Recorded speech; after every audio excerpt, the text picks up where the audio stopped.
Welcome everyone to Stay of the Republic podcast. I'm your host Luis, and as promised, I know we've been talking about having some interviews here on the podcast, and we finally have our first interview of 2026, and we're gonna have more. So it's just the first of a few, especially as we count down the days till that first Sacramento Republic game, which will be in a little bit over a month from now. Which I know we're all really excited for that opening night over against FC Tulsa. But for now, let's go ahead and introduce our usual cast here for State of the Republic. First, let's go over to Texas with Jared. How's it going, Jared? So grateful that we have power, because our power in our Kilgore was cut off at 3 a.m. because of the winter storm. But thankfully, it was back up and running at 11 a.m. And as you can see, we still got power. But no, just keeping warm as we can.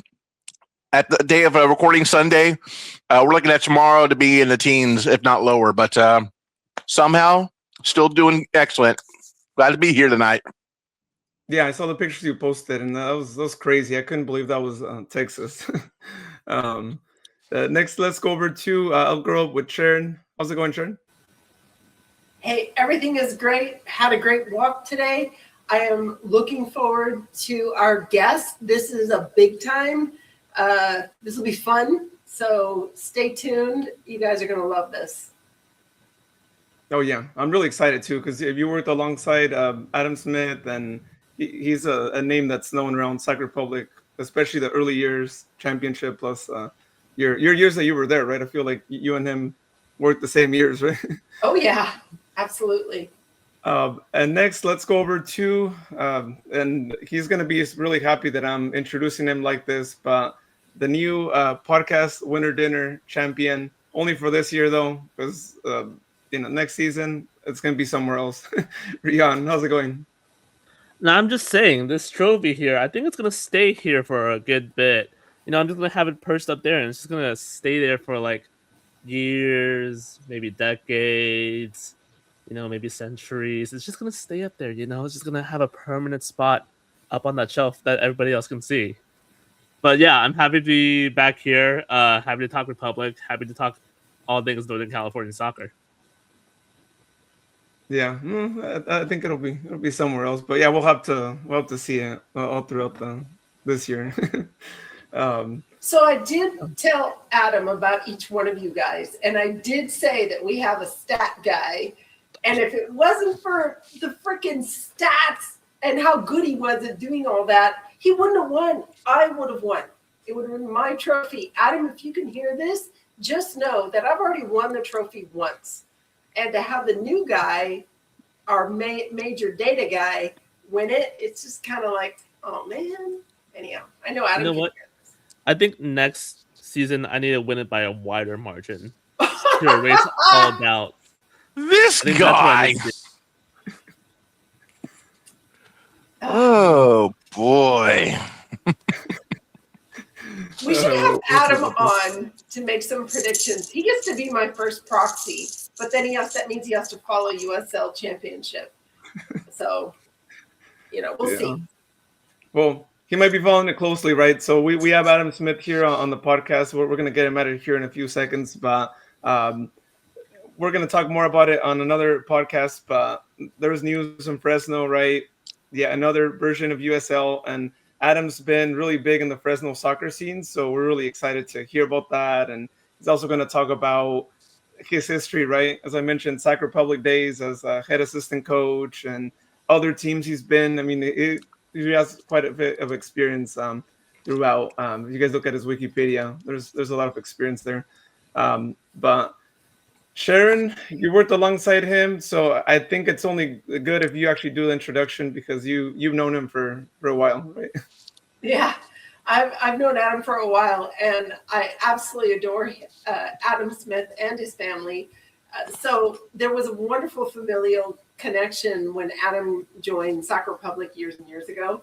His father, Graham Smith, at the time was the general manager overall things on the soccer side of things. And honestly, in the very beginning, I could never tell that they were even related, because they were two very individual people. And Adam is just a fabulous coach. His dad has a different take on things, Graham Smith. But I mean, Adam ran, all the training sessions. You could tell that everything was like clicking really fast because he had to work alongside Preki.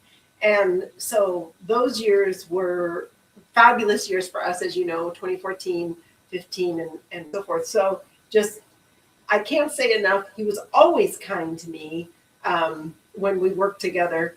And even after, when he went on to do other things in Fresno Foxes, I mean, he's always been just somebody that I've looked up to. And, I think I even remember visiting him out in, when he was a director of coaching, I believe, for Elk Grove United.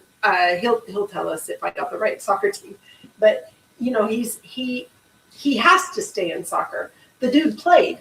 So just like all of us that have ever fallen in love with the sport or played it, you just stay in it. There's a way you make yourself stay in it. And Adam is that guy.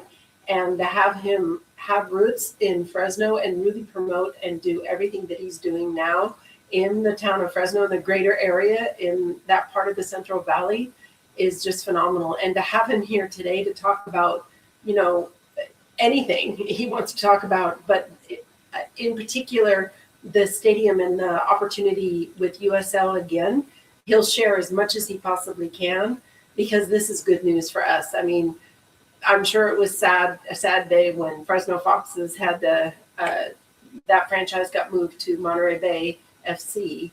And Adam's been working really hard behind the scenes to bring big soccer back to Fresno. So on that note, let's bring him on.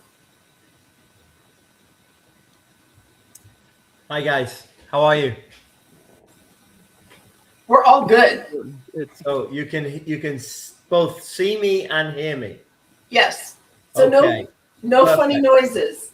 All right. Well, the only thing that you failed to mention when you mentioned my father, you said we were very different, and that's good. But if I turned sideways and you saw how big my nose was, then you would know that I was very similar to him in other ways. Do you know what I mean?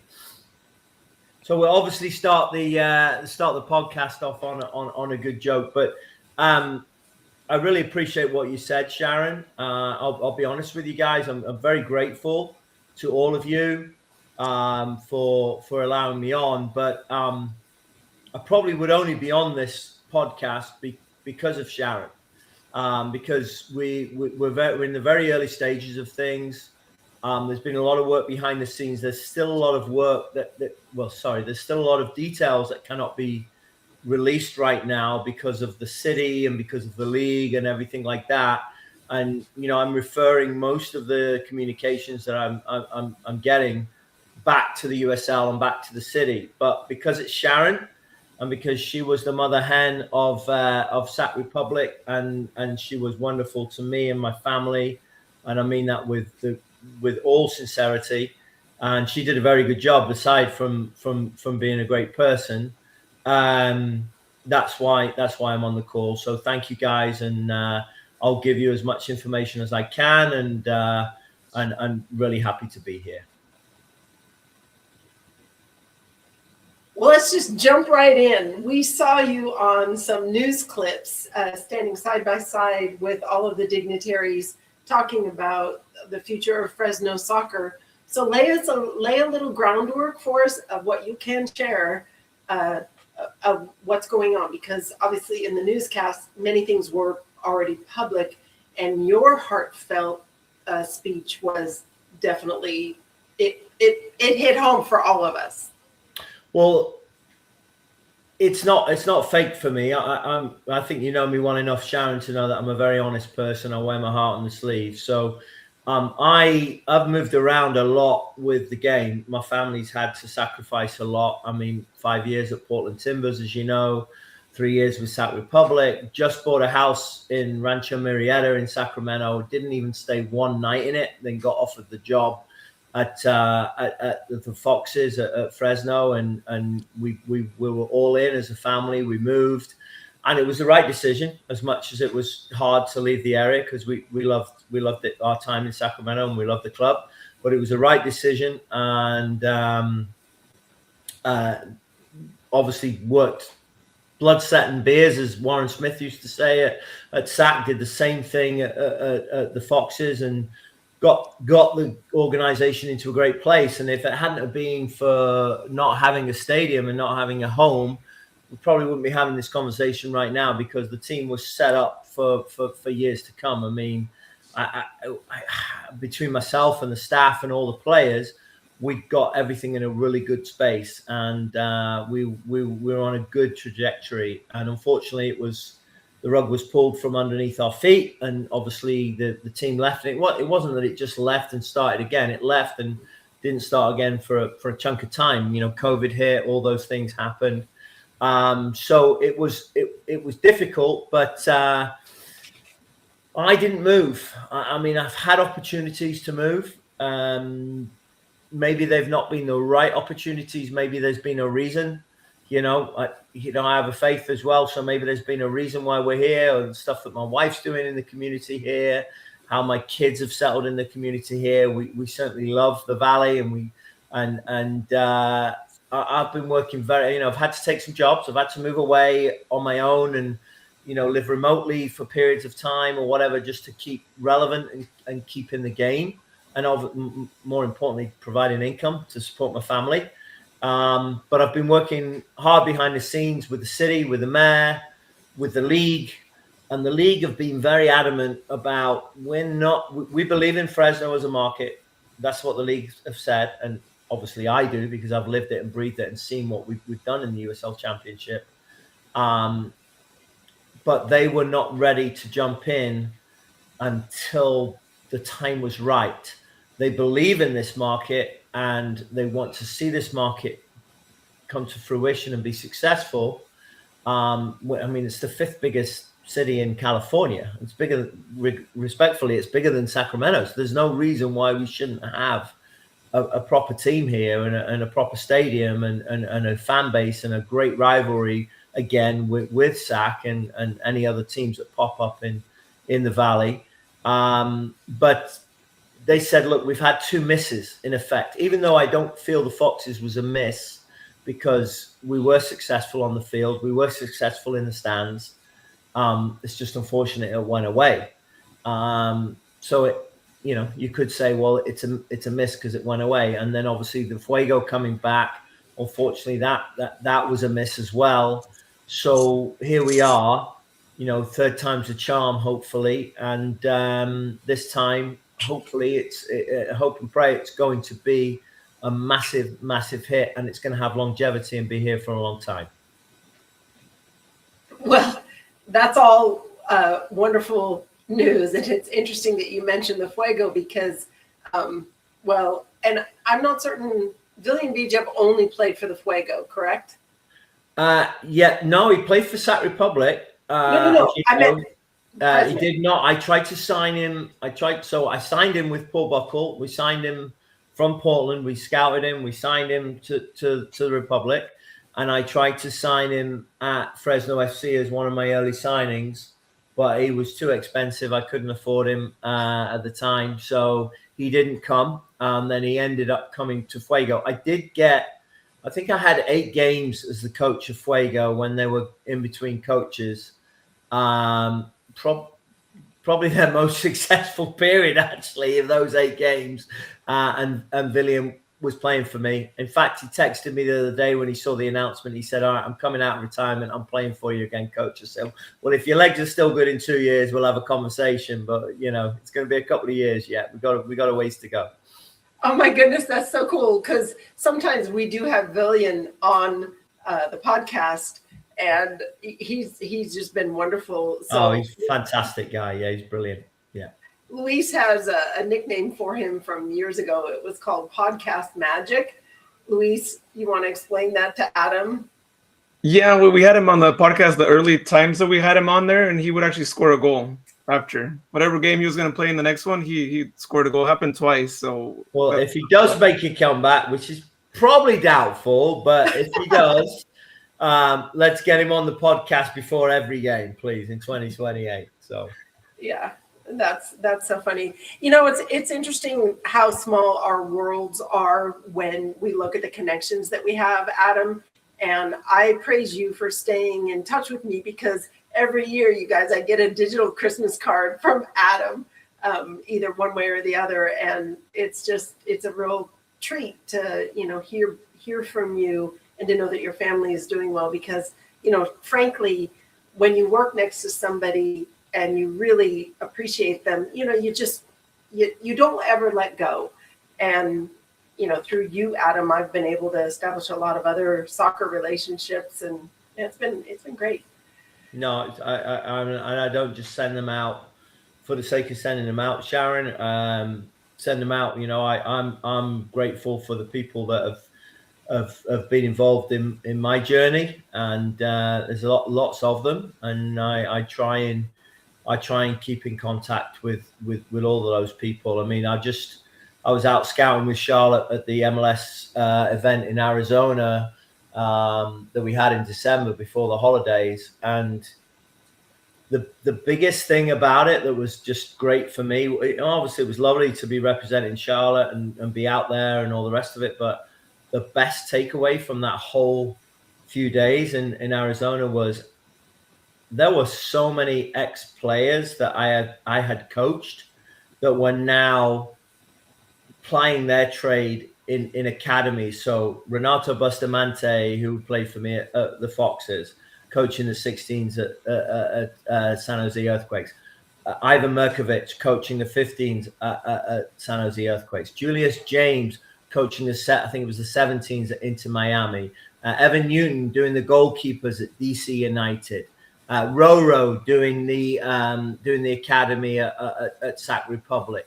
The list goes on and on. I mean, it was unbelievable. The amount that Sammy Ochoa, he was there as well. I mean, and the hugs and the connections again. And it was wonderful. And just to hear him sort of say, thank you for helping me get to this point and stuff. And it's not just about me. There's lots of other people that have had impact in their careers, but that was truly a wonderful experience for me. It did, unfortunately, make me realize that I am getting a bit older. That was the only negative from it. So speaking of getting older, yeah, at least I wasn't born in '63, Sharon. Yeah, no, much later than that. Much later than that. I know the other guys have some questions, so you got to butt in, because otherwise I can pepper Adam all night long, and I don't want to hog the screen, right? But one of the things about getting older, it was such a treat when Roro retired, and they did some video clips from different people. I heard Graham and Warren and everybody were on the clips, and yeah. Man, it was such a, because I haven't seen your dad. I have not seen Graham Smith in forever. Maybe he butt dialed the video call. Well, I will say this. So a couple of things. One, he's in absolute magnificent condition. He is on his third wife right now, so that's probably what's keeping him in magnificent condition. But he is fit as a fiddle. He is full of life. He is the same Graham that he was when he was there. Obviously, he's somebody that I respect massively and have gained so much experience from. But it was lovely to hear you say, when Adam came in, it wasn't like we obviously knew that he was Graham's son, but it wasn't like he was Graham's son, because that can obviously work against you in the game. And I felt that the timing was right to go to Sacramento then, because I'd proved myself on my own. I'd spent 5 years in Major League Soccer before going to Sacramento. I'd done my own thing. I'd not relied on my father. In fact, in many ways, as a player, actually, more so than anything, it's actually harder, because you have to do more than the next person. So nobody thinks, they're throwing a favor because somebody, So to hear you say that, I respect that. It was made very clear to Preki and Paul Buckle that, hey, if you want to fire him, you fire him. He's your employee. He's not my employee. He's your employee. And hopefully I did a good enough job for Preki and for Paul Buckle, and I was loyal enough and hardworking enough and good enough as well, knowledgeable enough to obviously not get fired by either of them. But they had that freedom to do that if they wanted. And no matter what people may say or whatever, and I think people know, the people in the game know that I'm my own man and I do my own thing. But at the same time, I also know that he's a good man, and he did great things for Sacramento. I think he was one of Warren's first hires. I think maybe Joe, and then my dad maybe was the next hire. I don't know. And obviously, my dad was responsible for hiring the first coach, which was Preki, and putting the team together. And we know how successful that was. So it was proved to be the right decision, obviously, by Warren Smith. Yeah, no, it's great to hear a lot of this backstory and from your perspective also, because we don't always get a chance to hear from the assistant coaches, or the head assistant coach or the head trainer. We don't always get into that conversation. And then the snippets from the head coach are like 3 minutes long after a game, win or lose, or it's a very staged interview by the club, not always externally, and so it's just a delight to actually get you on. So I'm going to let some of these guys pepper you with some questions, because I know that they've got some. Yeah. So I got a question. I was looking at your time in MLS before Sac Republic, and I noticed that the years coincide when Roro was in Portland Timbers and you were with them. So was there a connection to where we signed Roro because of your time there with him? Like, is that how that came about? There was, and honestly, it goes back to Graham Smith again. So I'm not going to say that too loudly, because even though he's out the game now and he's playing golf all the time, and hopefully he's I know he's relaxing and he's on the beach, and he worked very hard for his career, but it's down to him. I mean, he was the first coach of Ventura Fusion. So Ventura Fusion's a League 2 team. We're very close with the owner, Ranbir Shergill of Ventura Fusion. They have a great program. And my dad was their first coach. And while I was at the Timbers then, when he did Fusion, I can't remember. But long story short, there were so many players that came from that League 2 team that became Sac Republic players. Ivan Merkovich being another one, Roro being one of them. And Ventura Fusion won League 2 in 2009. They beat Chicago Fire's second team in an unbelievable game in Ventura.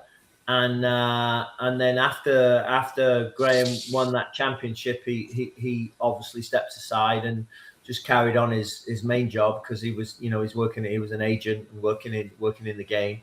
And then Warren asked him to be the director of football at Sacramento. So he then was responsible for bringing those players over. But in that gap was where Roro came to the Timbers. I was at the Timbers, and Roro came to the Timbers from Ventura. And our first year in MLS, Roro was a pro because I'd done the last year in USL Championship with Portland Timbers, and then I did the next 3-4 years in MLS with them, and I did different jobs. I was the goalkeeping coach of the first team, I was the reserve team coach, and I ran the academy, and sort of did all those different jobs in that time. And Roro was one of the players, and to be honest, he was probably the most technically gifted player that we had in 2010. Going into 2011, but we went through two coaches, John Spencer, Caleb Porter, and I think before Caleb came on, I'm not sure, I can't remember, obviously it's a little foggy, it's a few years ago now, but he went to Sacramento, didn't quite break into the MLS fold, and obviously had huge success at Sac. And they had almost like a farm team relationship. And Jake Gleason was another player that that came down from the Timbers to play. Jake Gleason was one of my goalkeepers and got him his first international cap with New Zealand, and his first professional debut with the Timbers, and he went and played with the Republic as well. I think he played when they won the championship. I think he was the goalkeeper, if my memory serves me right, when Sac won the championship. So yes, he was. There's been a connection all the way through, and a lot of it has come from Graham. Yeah. It's interesting because you actually, I think, cultivated that connection with the Portland Timbers, because we had that connection. We had Steve. We had a couple guys come in. That was also, I don't know if Harrison Delbridge was part of that crew. Do you remember? Delbridge wasn't. Steve, I know who you mean. Yeah, Yeah. he was one of our players in the U20, because we had won also, Mike, in 2010. So ironically, 2009, Ventura Fusion win the PDL as it was then, the League Two, USL League Two National Championship. Right. 2010, I was the assistant coach for our U23 team at Timbers. I was their goalkeeping coach for the first team for the USL Championship team, and we won the League Two with the U23 team.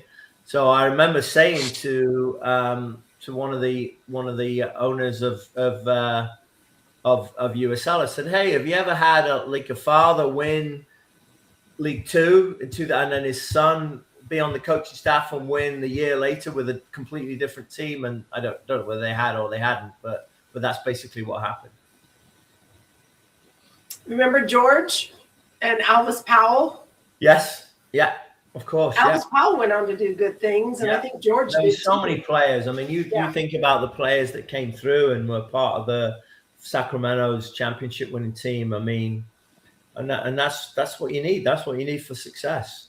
You know? Yeah, it was fun to get the loaners, because on my side of things, I would either get word from you or somebody that we needed to find accommodations for them. You remember that? Yeah. And it would be like, oh my gosh, we've got a loaner coming in tonight. It was like, why do we stick? And it's funny that you asked that question, Luis, because a lot of the average fan's not going to know what goes in, and it's not going to know how it all has come together. And yes, sometimes there is luck involved, and you need the stars to align and all those things. I get that, but you also have to have people that know what they're doing, and you have to have hard work, and you have to have, you have to make some right choices. You just don't throw the cards down and hope for the best. And that's why Fusion have been successful. That's why Sac Republic have been successful. And obviously you can go on and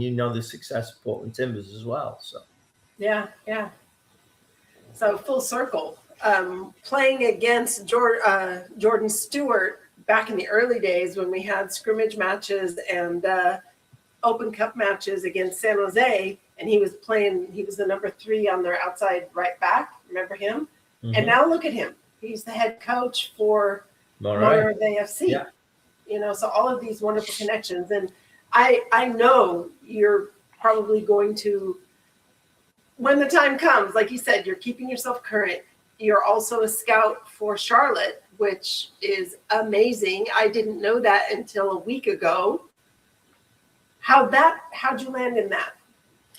Well, I've done a lot since. So obviously, it was tough, the team leaving. I got to be honest, because I'd worked so hard to become a head coach. I finally became a head coach. I finally put together a really good squad it's not just one person, it's a lot of people that do it, obviously.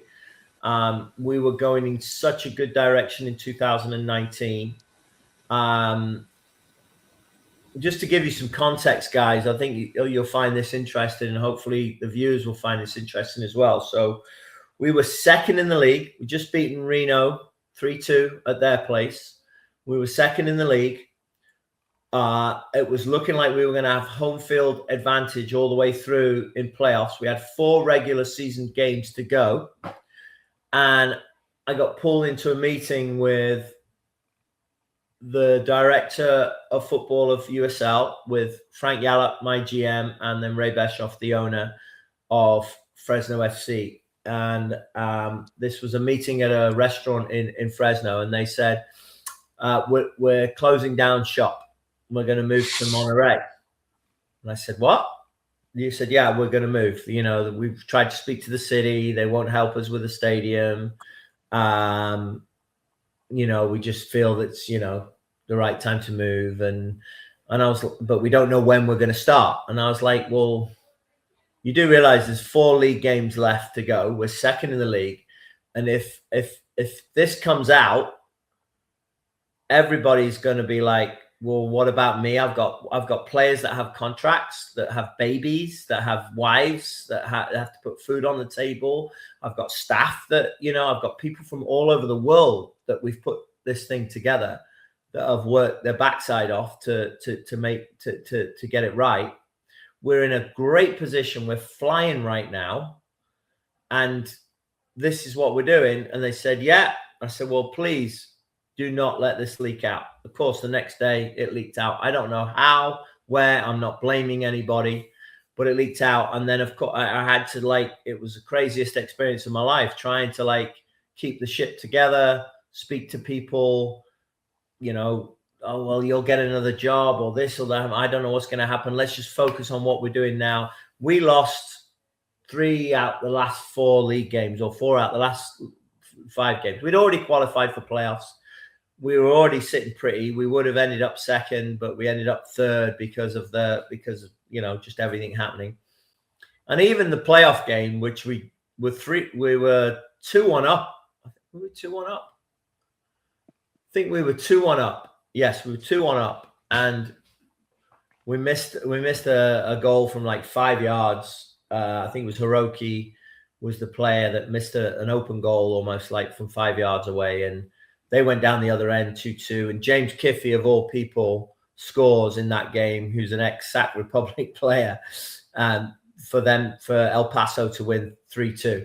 But I think it was already done before that, because it was, you know, this had already come out, what was happening. And of course, the team never got together for a long period afterwards because of COVID and different things. But it was really, really challenging.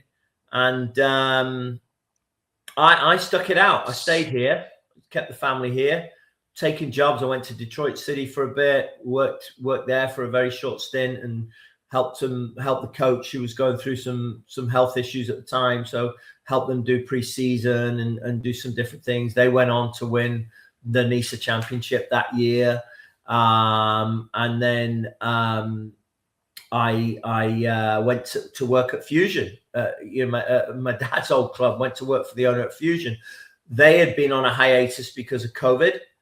So I went there, I worked there. We put everything together again. They won the national championship for the first time since my dad had won it in 2009. They go and win it in 2000 and what was it, 23 or something, 22, 23, whatever, I don't know. And it's the first time they've been back after COVID. And the coach, we helped get the staff together again, the coach, the players, and everything. Obviously, it wasn't all down to me, but I had a part of it, because they were just getting back together again, and they go and win a national championship, which is fantastic. I kept the family here. I ended up taking a youth job locally with a youth club called Clovis Crossfire, which has been great. My son plays for them, so I'm able to be coaching him as well. He's only 11 years old, about to turn 12, so I get to do that. And then one of my ex-playing friends, colleagues called Dean Smith, he was the Aston Villa coach. He gets the job at Charlotte with the first team, and their second team job comes up. I interview for the job.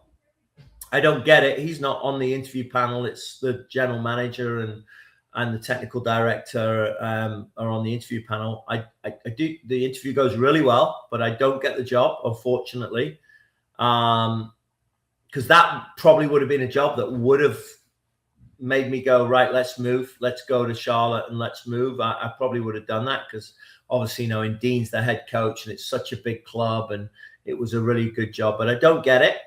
But they offer me a scouting position instead, and I take the scouting position. I'm able to keep the family here. I'm basically responsible of the West Coast mainly California. Obviously, we're so big in California, but everything through the academy up to their MLS Next Pro team, so up to their reserve team. I do the scouting and recruitment on this side of the country. The first team scouting department is completely separate. It's actually based in Holland, believe it or not, but they have a completely separate scouting department for the first team. But it's great that I now have the opportunity to help the talent in the Valley, which I believe there is tons of it. I help, scout and recruit that talent. We've sent several players over to the academy. And we hope that they then go on and become part of the second team and maybe part of the first team from there. But it's wonderful to be involved. What the future holds in terms of my, obviously everything I'm trying to do with the new team, how that develops, I don't know yet, because that may change things with what I'm doing. But at the moment, I'm obviously still continuing with that work, and I do several sessions for pro combines as well. I help with several companies, PSC being one of them, and various other companies that help do their pro combines. So I've been very busy. I've found a way to keep going, keep supporting the family, and keep relevant in the game of soccer, the game that I love. But I must admit, it hasn't been an easy road. That's a lot of stuff, Adam.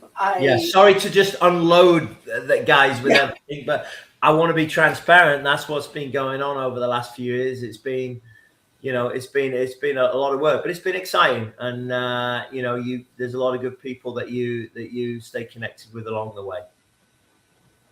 Well, I'm grateful for you for having some of the connections that have gotten you visible. Everybody knows you. Everybody knows you've got the stuff. So, hey guys, any other questions from you guys? I want to jump in here. You talked about your previous experiences with Fresno Foxes, Fresno Fuego. Are there any lessons that you've learned from being a part of those two franchises, or any experiences in general that you are taking into this new project of building into Fresno? Yeah, Ryan, nice to meet you, and a very good question. I think I've been fortunate in the fact that, I've been involved in a lot of startups indirectly. So if you look at Portland Timbers, it wasn't a startup, but it went from USL to MLS. So it was a startup in MLS. So I went through that transition. When I came to Sacramento, it was relatively new and a startup organization. Obviously, Fresno FC I was the third hire, so that was a complete startup. So going through that process, I had actually, not many people know this, but the truth is I was approached by a gentleman by the name of Ben Boycott, who I've got great respect for. So Ben owns a company called Trivella, the Trivella Group. At this time, they weren't called the Trivella Group. He didn't have a name for his company, but he approached me. He saw the success that Fresno FC had, the Foxes, and he was kind of confused as to why the team was moving and that, it wasn't continuing, because from the outside, it looked great. And it was. It's definitely a market that is great. So we put together a business plan to bring the team back after 2019.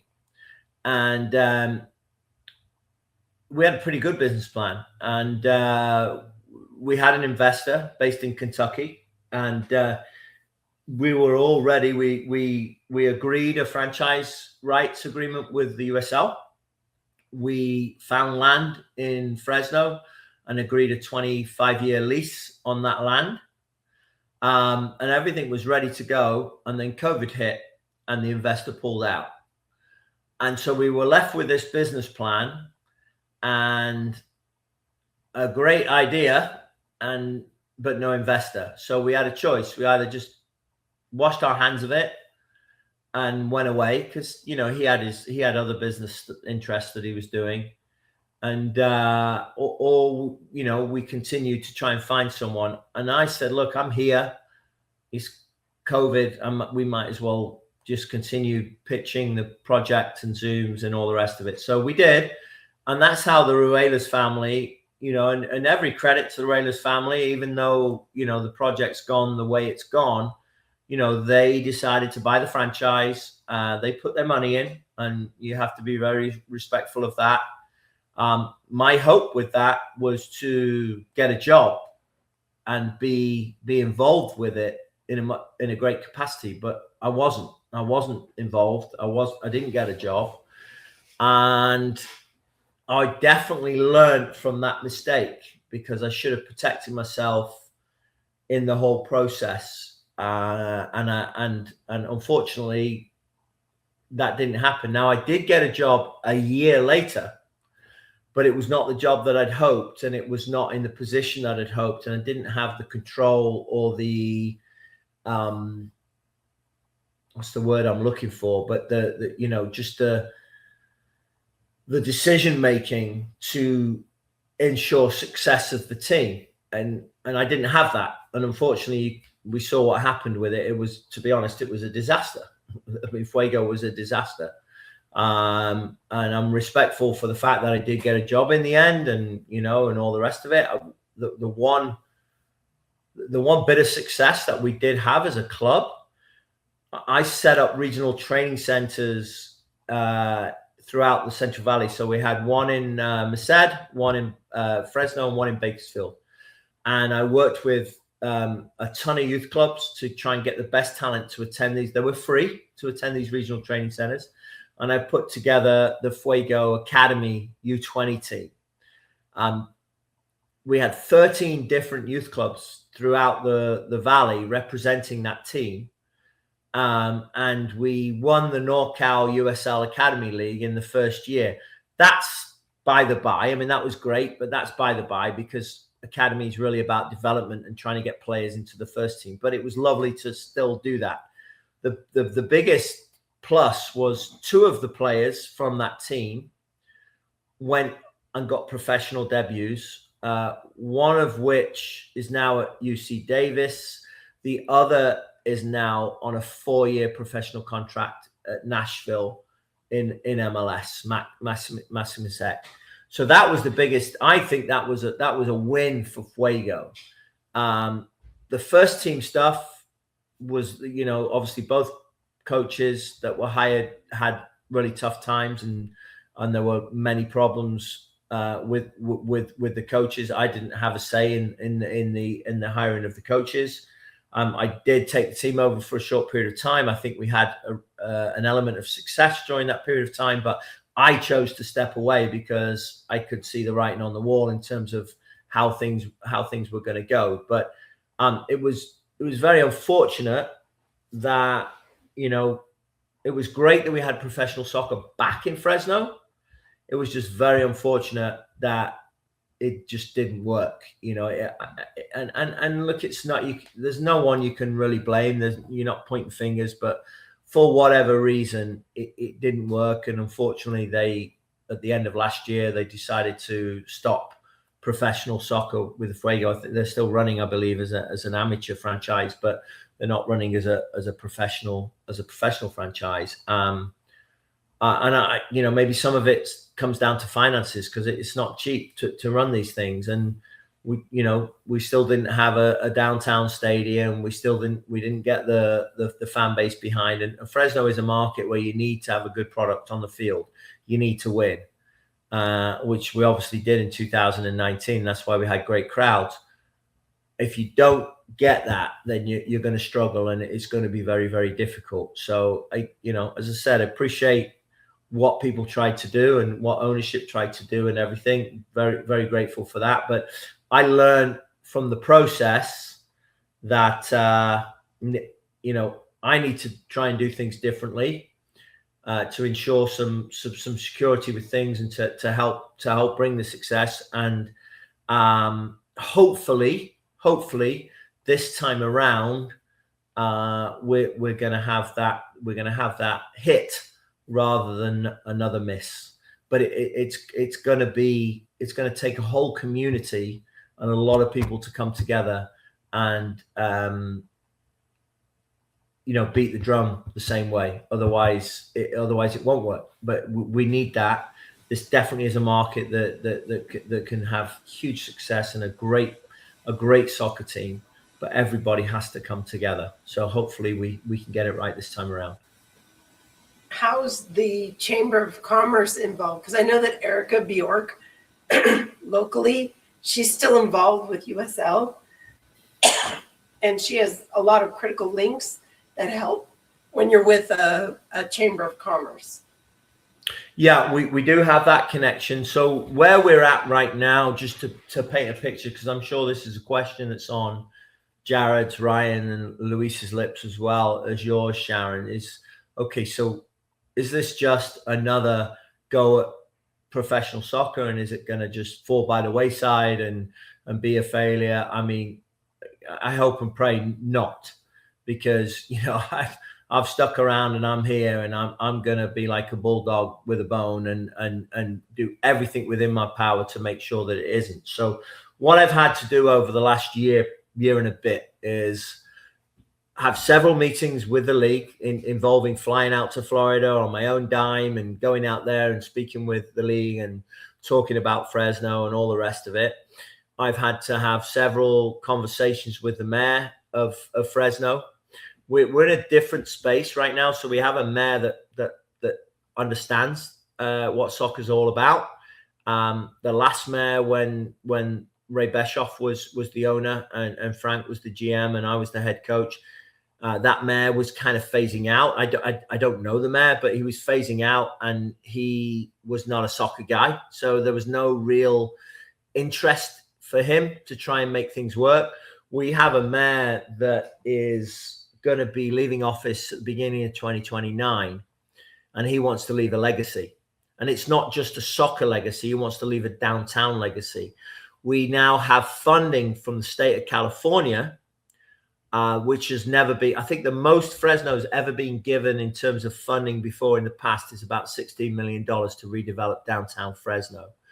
That's the most that's ever been given. They've now been given close to $400 million to redevelop downtown Fresno, which is something that's never happened before. And if there was ever a city that could benefit from that kind of money to redevelop, it's definitely Fresno. It has the potential to be fantastic. Obviously, high-speed rail plays a part. Now, we don't know when or how high-speed rail is going to come to fruition, but you have to believe that it's going to happen at some point, and it's going to happen in some capacity, even if it's just Bakersfield to Sacramento or whatever. It's going to happen. So that plays a big piece of it. This financing, we were able to piggyback on this financing. The timing is right in terms of having a stadium as part of that financing. Having with that money that's come from the state of California, using a part of that, because if you were to come to me and say, right, I want to invest in a pro soccer team, I would say, honestly, well, if you might be crazy, right? You might be crazy just to invest in a pro soccer team. Seriously, you're going to lose money. What are you going to do? You're just going to invest in a pro soccer team. We got to spend all this money on travel. We got franchise fees. We don't know what it's going to be, this, that, and the other. But if there's a downtown piece around it, and there's an entertainment district, and there's a stadium, and there's the opportunity to do other events outside of just the soccer team, whether it be concerts, whether it be high school football, Final Four event, whatever it is. If you have that, it's a game changer. It's a complete game changer, because and especially with the USL looking at relegation and promotion coming in 2028, it changes the goalposts. So for me, it's a good investment. If it was just a soccer team and we were putting a pop-up stadium in the middle of a field somewhere in Clovis or whatever, I would say, no, this is a bad investment. Don't do it. But this is completely different. So going back to your initial question in terms of what have you learned? Well, I've obviously learned a heck of a lot going through the process with Fuego and having to get exclusivity rights with the league with lawyers and everything over the last 12 months, and having to work with the city and find the right time when investments coming in from the state, everything. I've learned a ton, and there's still a lot more that I need to learn. And I have a business partner that's already been through the process, that's already put a team together. So I'm good. Obviously, on the business side, I'm going to lean heavily on him. And on the soccer side, I respectfully, I want to try and be humble, but I think I know the soccer side inside out, and I certainly know Fresno inside out. I certainly, I've lived in the Valley long enough now. I've been here 8 years. I know this market. I know what it's capable of. I know the right people to speak to. And we've just got to have good people around us. We've got to have the right people around us. And just so you know, that gentleman I mentioned earlier, Ben Boycott from the Trivella Group, the one that wanted to do it with Fuego, and they elected not to use him, right? So the people that bought the put Fresno Fuego, Central Valley Fuego together. They elected not to use him, and obviously I didn't get hired initially as well. He's gone on and bought 3 soccer teams. So he owns Walsall, who are currently top of the English League 2, I believe. He owns Drogheda in Ireland. It's in the Irish League. They won the Irish Cup and have played in the Champions League. And he owns a team in Denmark called Silkeborg. So his group have gone on and bought 3 teams since trying to do Fresno as their first initial team.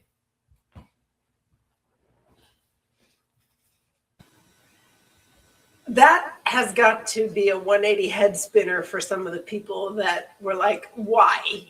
I don't think people I've not spoken to many people. I mean, I've spoken to some people in the community about it, but if he'd have been involved when we did the Fuego, we had the franchise rights and everything. We did that after Fresno FC. If he'd have been involved, we'd still be going now. I mean, I guess it's all about timing, right? So if the city had given us a stadium back in 2019, we're not having this conversation. We probably have a successful USL Championship team running right now. Okay, That didn't happen. If Fuego would have let Ben Boycott and the Trivella Group, as it is right now, be involved in the whole setup of Fuego, we're probably not having this conversation. But for whatever reason, they're not, and we're having this conversation now. And I'm hoping that obviously, this is the future. So, Rion, that was a good question to ask, dude. I know I probably gave you a long-winded answer, Ryan, but did it make sense? No, yeah, it was great. It was a great answer. I just have one more question. Just long-term speaking, what would soccer look like in Fresno maybe 20 years down the line? What's your ideal scenario for Fresno? Well, I definitely have a vision of that. And again, it's only going to come to fruition if everybody gets behind it. But the vision is Fresno downtown is revitalized. There is an entertainment district. There is a stadium that's part of that entertainment district. The operators of that stadium is Fresno Pro Soccer LLC, which is the LLC that I have put together with my business partner. And whatever the entity is, the team name is, or whatever that is the team. The primary investor, owns the team, and we have a team, and we want the community to be involved in the colors and the badge and all those things. And we have something that is a flagship that is going to continue. That is not going to come and go, because if it doesn't happen this time around, I don't think it ever happens. I really don't, because we all know it can work. We all know that Fresno can sustain it. We all know that this is a soccer market. We've got a great Hispanic community, soccer crazy people, and it's not just there's lots of soccer. There's lots of cultures. There's Armenians. There's Americans. There's African Americans. Everybody that is that come together and support the team. But that is my vision. My vision is that we get that stadium built. The way it works is if the team doesn't have that massive expense of paying millions of dollars for a stadium, but the city can take care of that piece with investors, and the city, the team can be the tenant and rent that stadium for, very realistically low rent, but they can bring people down to that area, which basically is the win for the city. So everybody wins that way. Does that make sense? That's the way it works. And then the team only has to focus on the franchise agreement, hiring of the staff and the players and the coaches and the front office and all the rest of it, and the travel and the operating fees. That's it. They can generate income off concessions. They can generate income off parking. They can generate income off concerts. They can generate income off a Final Four, American football, whatever the thing is, that they can have ways to generate income. Because yes, it was great at Chichanski. It was wonderful. It was great atmosphere, but the stadium was too big. It was still a baseball stadium. So there's two things that are negative there. And what's around Chichanski at the moment? Yeah, there's a few breweries and stuff like that, but that's it. There's no real entertainment district. There's not a ton of housing. There's not a ton of parking. There's not a ton of like, oh, I want to go down there and be in that area. But you have something like that. You have all those pieces, which is what is supposed to happen right now with this investment. Now you have something that's very sexy and very exciting, and people want to be a part of it. And if you've got a soccer franchise that is the focal point, well, the value of that franchise just goes up exponentially now. Which is if you again go back to saying, if you want to invest in a team and we're just going to put a stadium in the middle of a field somewhere, the value of the franchise doesn't go up. But with all of these things around it, it goes up, and it's a good investment. So if any of you guys have a few $1,000s that you want to put in, now is a good time to do it. So what happened to us with the tribe, the Wilton Rancheria tribe? What tribes are local to you? Because the Wilton Rancheria tribe, their chairman wants other tribes to get involved, either, one thing or another. They are trying to encourage tribes this sort of investment, especially if they own gaming operations. Yeah, I think we're in a good position, actually, and I don't want to get carried away, Sharon, but I'm hoping that we're in a position where we can actually be selective of, because you want the right people. You want to, number one, you don't want confrontation, right? You want to be working with people that you enjoy working with, and that are all supportive of the project, and it's not about them singularly. It's about the project and about Fresno Pro Soccer. We have, a smorgasbord of investors, of people that want to put money in and are ready to go. That is there. We also have primary investors that the league and different organizations have connected us with that are looking at it as well. In terms of what you've said, in terms of the tribes, I think that is something that I think we will explore as well, because we want to have conversations with a lot of different people and then hopefully make the right choice. Because look, I've got the greatest respect for the Morales family and for the Bischoff family, because at the end of the day, whatever you say about an investor, good, bad, or indifferent, they still put money in, and they still spent money and lost money and put a team together and did all the rest of it. So I'll know, and ultimately I was also employed by those people as well. So I'm grateful for that period of employment to help support my family. But ultimately, they weren't the right people. Otherwise, again, we wouldn't be having this conversation. They've been and gone, right? So getting the right people is crucial. My business partner, who's going to be a part owner, but is already a part owner of another team in Florida, and has been through this process.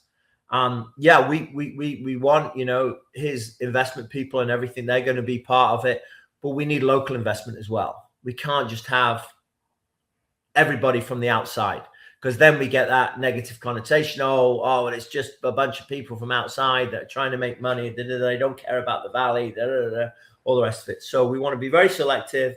We want to have some initial founders round investors that have businesses in Fresno that are part of the valley, part of the community, so they feel valued, and the team and the community feels valued because of that. But you know, there's going to be outside investment as well, because at the end of the day, you still need primary investment. So it's interesting. You know, I could nerd out with you for hours and go down rabbit holes of all the different teams, but I'm not going to do that with you. I'm not going to subject my friends to nerdy conversations about, you know, different squads and different strategies, otherwise known as Pachuca coming in from Monterey Bay. Whatever, I'm not going to talk about that. But still, it's just been such a delight to have you unpack all of this for us, and to have us understand so much that goes on behind the scenes of developing yourself and developing the area and the connections you've made. This has been wonderful, guys. What do you think? We haven't heard from Jared yet, and look, and a man, you've hopefully finished your food by now, Jared. Yes. I had a little bit of a snack because you know, given the fact that going from warm insides to the ice storm we have currently in East Texas. But Rian actually asked the question I had, because that was one thing I was wondering, given the fact that Fresno fans, you know, very deserving of a team, you know, they've gone through this unfortunate situation a couple of times. And I was just wondering, like with Rian, you know, is there anything that's been taken away from those two previous occurrences that are going to be applied towards this new USL Fresno club? Anything different that might be done, anything that might be carried over, things like that. And that you definitely went into great detail about that. So I really do believe that Fresno is going to be in good hands with this ownership group and with this club, which hopefully, you know, we will see them around for quite some time. Starting in 2028, of course. Well, we need to get that Highway 99 derby back up and running for sure. Yes, yes. Where's the trophy? If you don't mind me asking, Jared, how did you end up in Texas? Well, I'm born and raised in South Sacramento. I actually spent the past 14 years living in Phoenix. So yes, of course, you know, being in Phoenix Rising territory, but you know, things were just. You do know that Phoenix Rising never beat Fresno FC. By the way, you do know that, don't you? Interesting. So I'll give you a quick insight, which you're gonna like, right? So we go there. Drogba's on the bench. We go there, and we're 1-0 up. Jamel Johnson scores, and we're 1-0 up. They score. So before we even go there, right? So we fly there. We are supposed to train at their training facility. We get on the bus off the airport at the airport in Phoenix. They take us to a park in the middle of nowhere, and I'm like, why aren't we at the training facility? We're supposed to be training at the training facility. This is the day before the game. They're like, yeah, you know, the team's decided to train. It's not available. I went, really? Okay. So little did they know, my good buddy who runs a youth club in Phoenix, SC Del Sol, he is at the training facility waiting to meet me. I haven't seen him for a couple of years, and he's waiting to meet me to watch training and see how I am and all the rest of it. So I call him. I said, oh, apparently they're training. We can't get on. They're sending us to some crappy park. He said, I'm at the training facility. There's nobody here. Right. So that was the first game that they played with us. Right. So I'm like, okay, all right, play the games, no problem. So there's nobody there. So then we get to the training where they're telling us to train. You can't move the goals because it's like some public park and they're fixed. Sand pit of a goal mouth. There's no balls. There's no water. There's no nothing. So I'm starting to get wound up. But, you know, I'm trying to keep my cool. So that was the first day. So we eventually train and we get things done, and we're delayed, and we get back to the hotel and we sleep, and we go to the stadium the next day. We go to the stadium. They've moved the locker rooms from the ones that they used to give the visiting team to this really, like, it's probably the size of this room that I'm in right now. And the trainer's table for the taping and everything is in the shower. And not only that, it's roasting, and they have the AC off, and there's a lock box on the AC unit, and I call them and I say, hey, you need to come and put the AC on. The guys are just sweating bullets here. And they're like, oh, no, sorry, it's not working. I said, it is working. It just needs opening.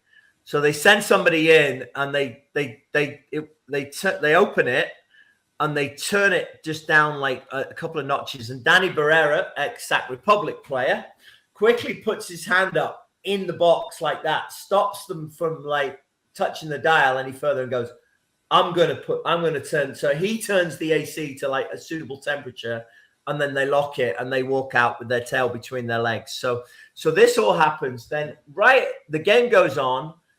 We're 1-0 up. They score right in the last minute, 1-1. And my players are devastated. I walk over to shake hands with my to see my players, and then I circle back to go and shake hands with their coaching staff. And they go crazy because they're like, "Oh, you didn't want to shake hands?" I went, "No, I went to my players first, and I came to you." And it all went berserk. It all went crazy. So anyway, it all calmed down, and we all made our apologies and all the rest of it and everything.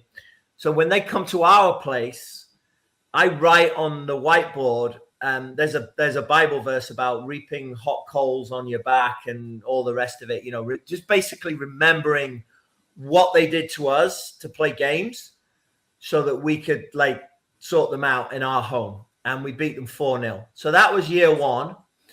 And then year two, we beat them at home and we tied, I think 0-0, I think it was, with 10 men. We were down with 10 men. Mm-hmm. Seth Moses got sent off in that game.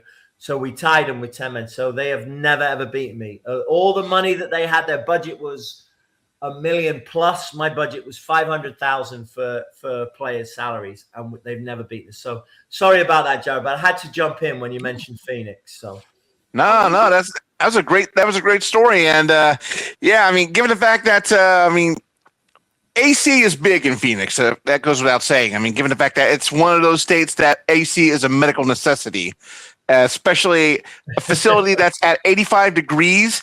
I mean, that is an instant issue right there, because you have to be sent over to a cooling center when your house or your apartment thermostat is like that. But the fact that they set the thermostat at such a high temperature, I mean, that's just so much wrong in one box. I still have respect for them as an organization, and they've done some great things. So I mean, it's all part of the game, but it's good stories and good background. But what is wonderful is the fact that you've been to Phoenix, you are now in Texas, and you've got a Sac Republic shirt on, you got a Sac Republic flag behind your head. So kudos to you, man. I think that's fantastic.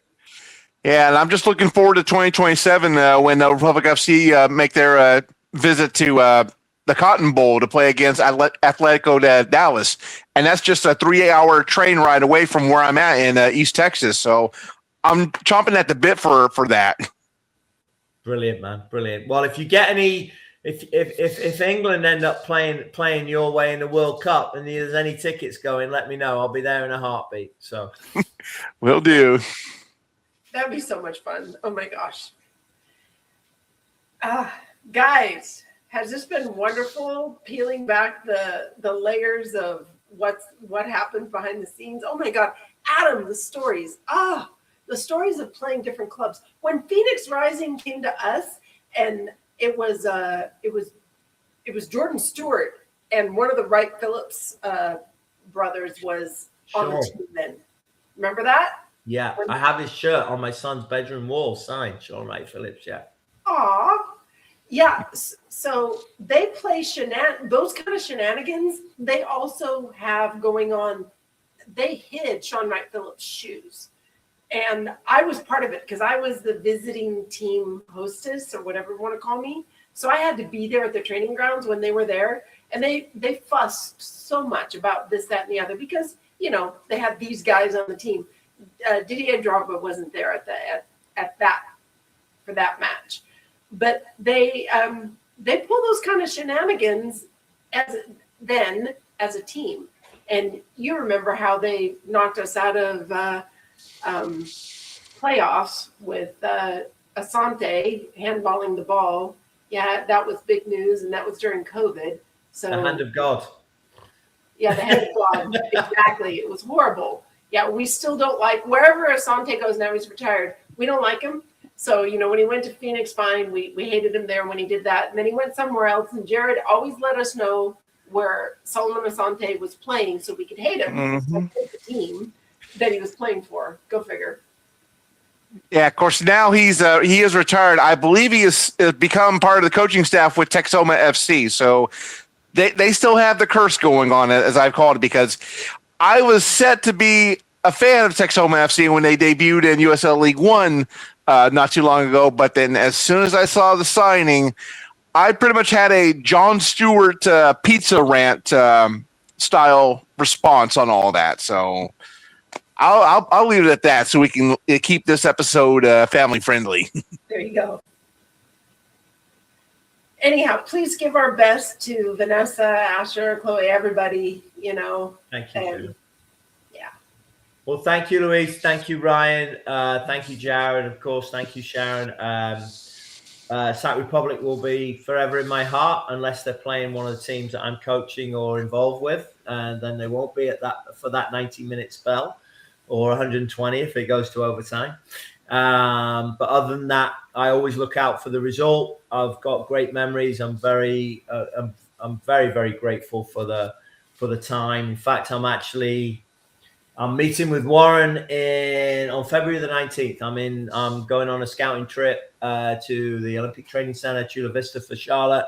And I'm spending an evening with Warren. I've already connected with him. So I'm going to be picking his brains on the whole, process in terms of, putting the team together and doing things the right way. So it just shows you, who would think all those years ago when I first met him and, that I'd now be, seeking counsel with him regarding this project. So it's great to see the success that the club's gone on and continue to have. And I sincerely wish you guys all the best for this upcoming season.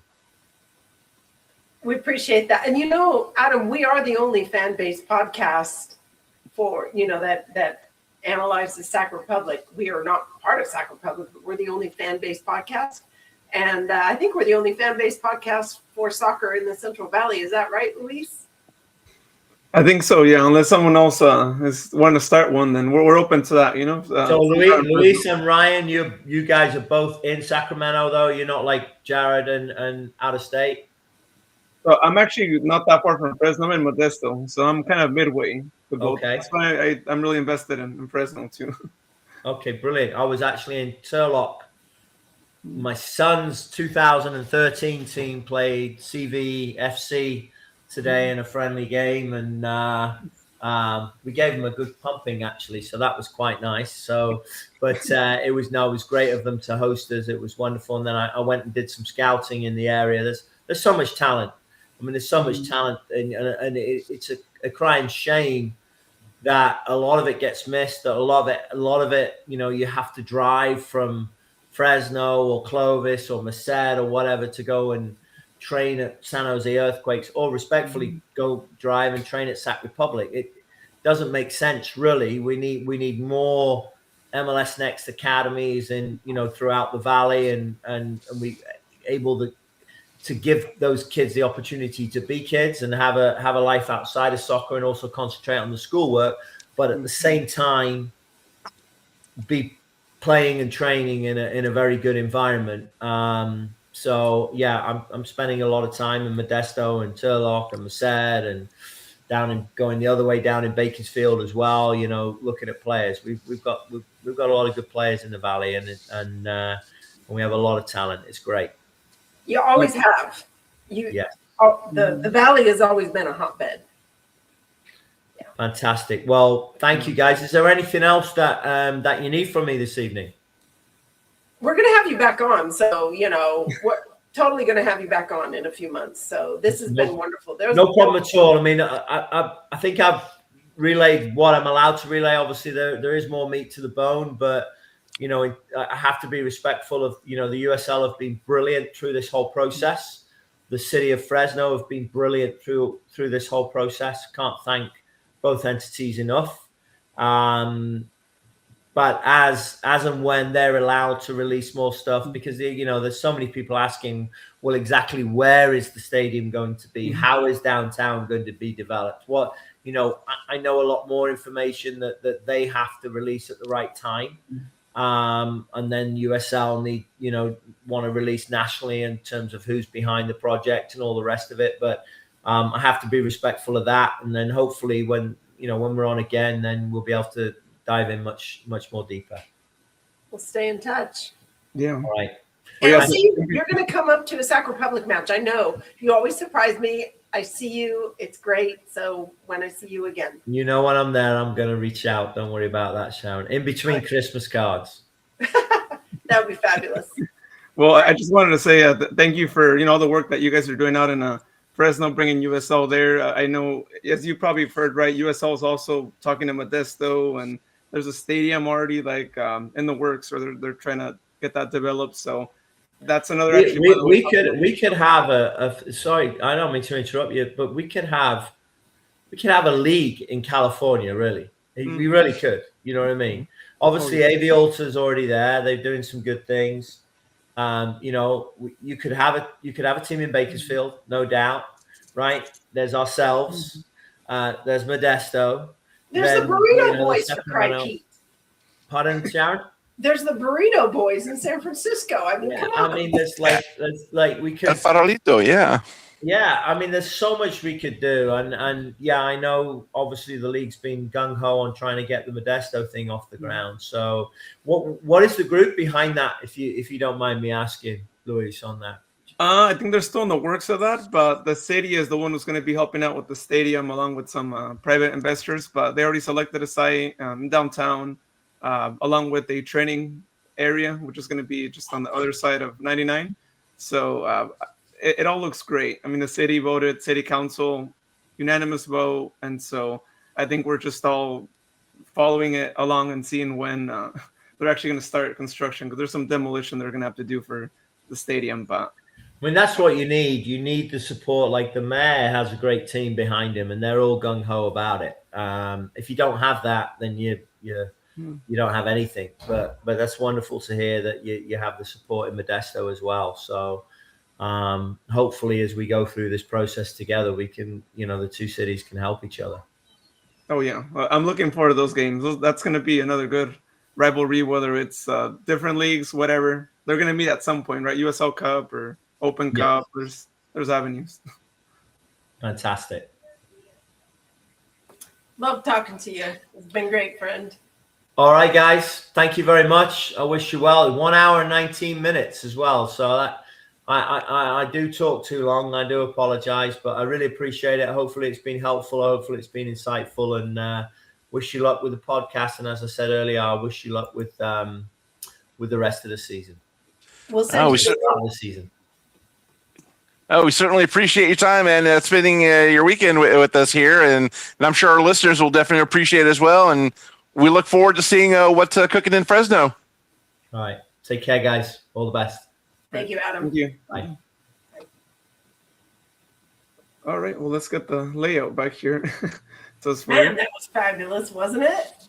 Yeah. Oh, that was amazing. I mean, if anyone wanted to know the behind the scenes of a team and all the hard work that has to go right to get a team established, there you go. That's why it's not as easy as like, why aren't you guys fielding a team yet? Or why can you just build a stadium? There's a lot.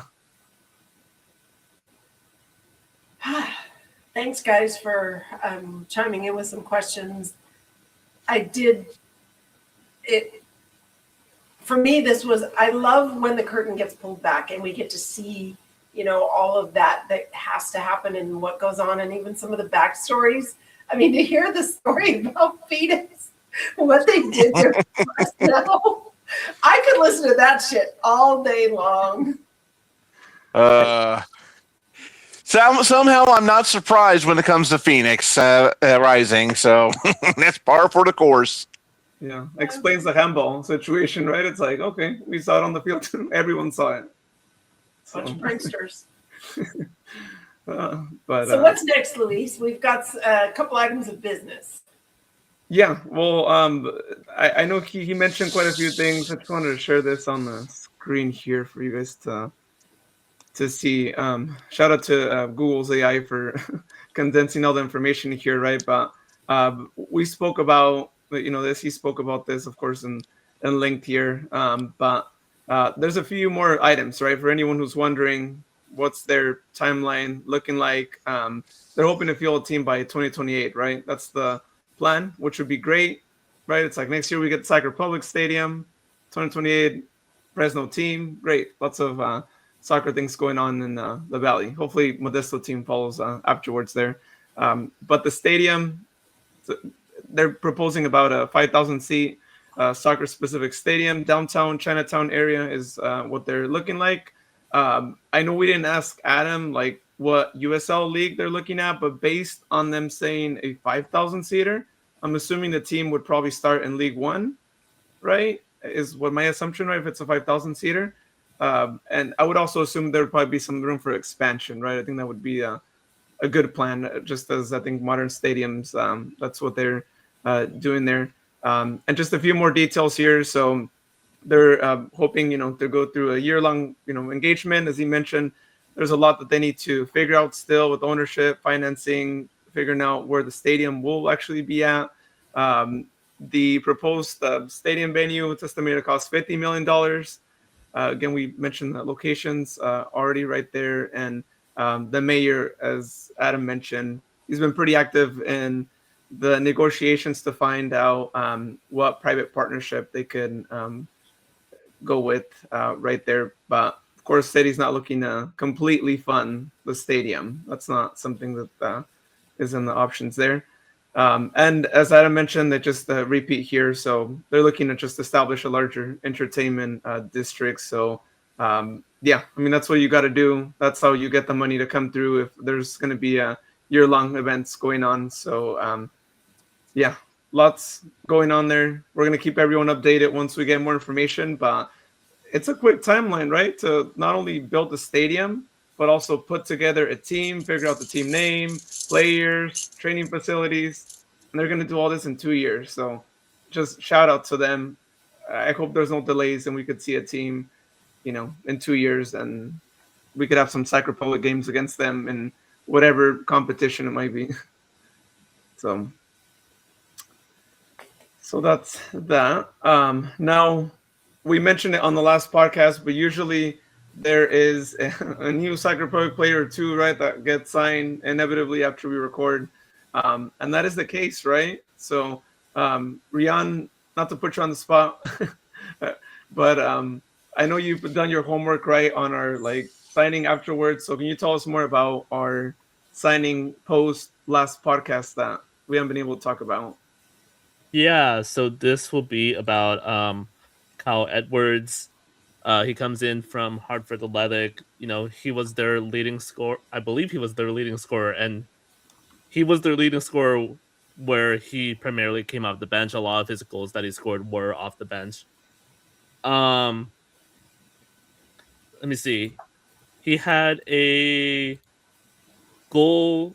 strike rate of 0.95 goals per 90 minutes. The best mark from anybody since 2020 who has scored 10 plus goals in that span. Yeah, he's a solid player, a solid signing. It will be interesting to see how he fits into this system. He can convert goals, he can score goals, but I'm wondering where Neil Collins will slot him in. I would assume he would be one of the starters because he wouldn't move from Hartford for another bench role. That's my guess. I'd assume he'd be, competing for starting minutes in the Neil Collins. I am curious about how this attack now looks like as a whole, because we have Malengo and Ajago also on roster for the Republic. So I'm in the camp that we're going to maybe see a 2-striker system this year. That's my guess. Because looking at those three, we have 3 very physical, very press forward, very, very high attacking talents. And it'll be weird to see 2 of them on the bench where we could utilize a 2-striker system. That's my guess. That's just a hunch, but I'm just looking at like how this roster shapes up right now. I'm assuming we're going to see more signings. Neil Collins hinted to it in the preseason camp. But if you look at my desk right now, it's like filled with notes of like stray thoughts of what I think this roster is going to look like. And I'm looking at a 2-striker system. Edwards is a great signing. It is a step forward in the sense that this is a player that you can depend on. But it's not one of those like star, like top tier forwards that, are at the top of the leaderboards for the league. But this is still a solid signing for the Republic. Yeah, he's got to be a starter for sure, right? With the numbers that he's had recently. He has international experience since 2014 with St. Vincent and the Grenadines, right? 34 games played, 6 goal scorer there for him. And yeah, another player that we played against a few times, right? in the Jägermeister Cup final and the league, right? And now we signed him, right? Just like we mentioned with other players that we signed as well, who at some point we had a few games, whether it was in cup or league. So yeah, I feel like our scouting is definitely like really looking at teams that we play against. So I wouldn't be surprised if we have other signings where we see players who we played against in this last year. So they're looking at players from other teams when we play against them. So that's interesting to see that approach. I feel like there's something there. And it looks like if you guys are watching the video version of the podcast, Sharon's cat is making an appearance here. I'll put it here on the screen so you guys could see Sharon's cat there. So there you guys go. That's what you get when you when you're watching the video version. So go watch the video version. Both of the cats are there. There's 2 cats. Yeah, the 2 cats are right there. The second cat is here. So I have treats. He was fighting her, so I had to bring out the treat so that he would stop beating up on her. So yeah, I have 2 cats. This is the serotonin that brings us in, folks. State of the Republic podcast cat version. What was that? State of the Cats. Oh dear. Sorry. Not sorry. At least he's not beating up on her anymore. True. I think we saw him earlier. I think as I think it was when the interview was going on that one of them was walking. I saw the tail next to you, and it's like, oh, we're about to have someone drop in on the interview. Yeah. So at least they kind of. Well, I know that Jared didn't warn me, but Carly was already back there once. So usually Jared, gets me to. Yeah, so I already. Well, unfortunately, with the video so compressed as far as the squares and everything like that, whenever we're sharing a screen or having someone in an interview, it kind of makes it a little difficult to really squint and look and see if there's something on the background there. Yeah. Oh God.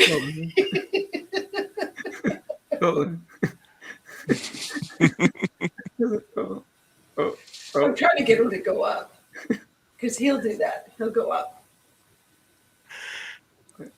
Oh yeah, he was trying. He almost did, but then Carly got right behind him. He's not feeling confident right now because he's literally on the edge of.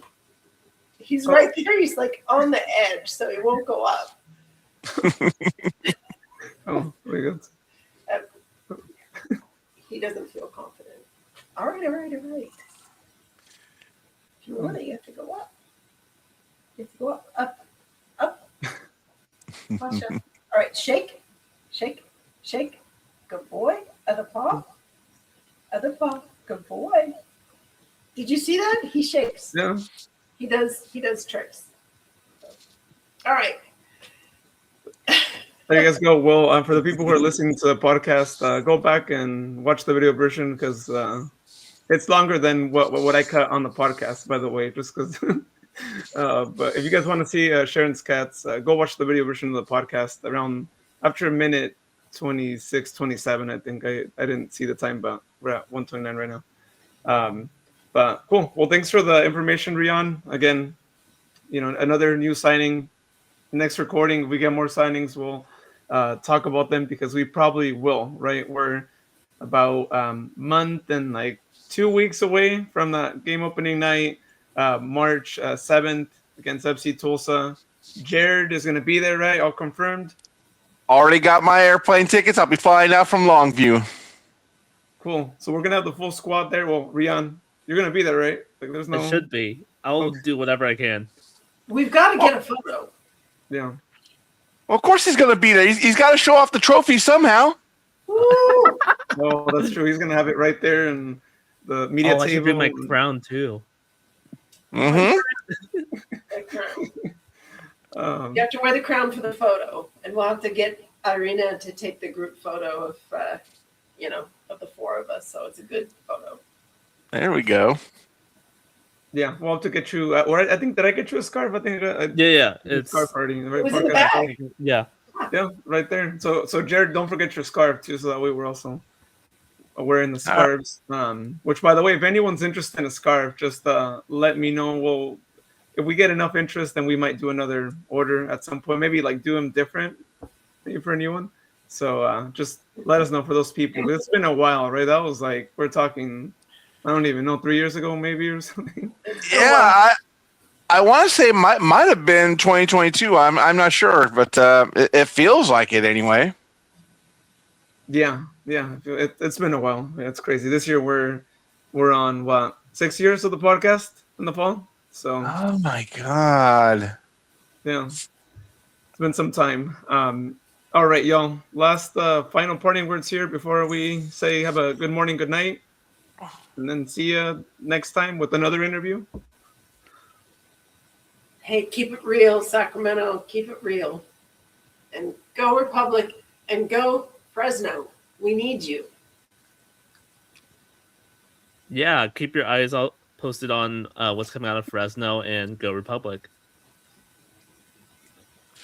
Big glasses of gratitude going out to Swepco and all the line workers keeping the power on out here in East Texas during this winter storm. And once again, March is just around the corner, so keep an eye out and go Republic. Again, thank you so much to Adam Smith for being on the podcast earlier. I mean, really great interview. Hope you guys really enjoyed it because, again, we found out a lot about the behind the scenes. And if you're as interested in that as I think a lot of us here are to hear things that we don't typically hear as fans, then it's a great interview. Please, share it even with your non-Sac Republic soccer friends, because I think, anyone who's in the world of soccer who wants to learn more about the world behind what we get to see, that's a great interview here. So, but yeah, thank you to Adam for spending his Sunday evening here with us on the podcast. And also thank you to Sharon also for coordinating the interview. That was really quick. I mean, you guys don't know like all the work that gets put into getting some of these interviews, figuring out the time. And this was all done in just a matter of a few days, right? We saw Adam in that news segment that they did this week, and he was on here now. So we had to really get this going on soon, so that way we can get it out soon. Which also, by the way, this episode is going to be posted today. It's not going to be delayed, so everyone will be able to have an episode to listen to Monday morning. Or if you're awake at midnight on a Monday, then go ahead. There you go. You can't sleep and you want to listen to a podcast, then you'll have it. But with that being said, thank you so much to everyone for watching the episode or listening to the episode. Check out our website, sacsoccerpod.com. Rian is still posting stuff on there, even though it's the off season. All his cool blog is still being, managed. He's still posting, so check that out. Tuesday. Trivia Tuesday. Trivia Tuesday. Sharon wants that to be on there. Man, Sharon's really asking for an all Rion version of Trivia Tuesday. That's what I'm hearing. Ooh. Looks like that's going to be happening too. Check it out on Instagram at State Republic 12. But with that, again, Thank you so much, everyone, for watching and listening, as always. We hope you have a good morning, good night, whenever you're watching or listening, and you'll hear us sometime soon with another interview here on Stay There Public Podcast. Thank you, Adam Smith, and cue the music.